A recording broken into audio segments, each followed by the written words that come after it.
戴住黑帽嘅呢位胡鬚佬好似熟口熟面咁，睇真啲原來係祝英台尤嘉欣。呢日佢同鄺潔瑩、李萬芬等為台慶劇《羅密歐與祝英台》開工，以一身酷酷地嘅男性打扮上陣，完全顛覆平時嘅甜美形象，令人眼前一亮。唔知悠悠自己又點睇呢個反串造型呢？佢哋咧個個都話覺得我黐鬚個樣好過唔黐鬚咯，搞到我覺得好冇自信啊！咩叫黐咗鬚好啲啫？咦？咁我覺得人哋話你似邊個㗎？因為啲人係喎，有人話似邊個？係美人嚟嘅，你係一個多謝多謝。你知唔知有人話佢似邊個啊？似咩啊？有人話佢似張振朗啊，男仔。又話我戴咗帽啦，跟住而家咁樣呢個樣咧，似張振朗戴咗帽喎。咁我都覺得呢個係一個稱讚嚟嘅。張振朗會唔會開心嘅？都會嘅。可能啦，唔知咧。劇中有大量嘅動作場面，呢日對悠悠嘅另一挑戰就係要施展拳腳。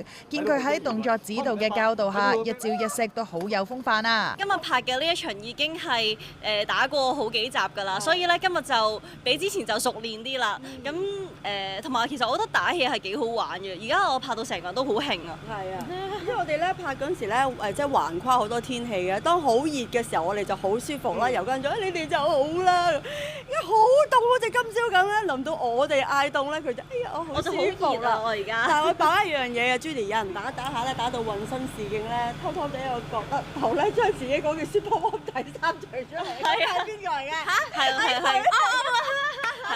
好搞笑啊！因為實在太熱啦，我哋本身咧諗住今日好凍噶嘛，但係點知我喐幾下之後咧已經覺得好熱，跟住我唔得。呢套劇都經歷四季啊，不斷真係。但係我哋啲衫咧，你睇下係夏天、冬天，呢個應該秋天。我哋啲衫都係四季嘅，係啊。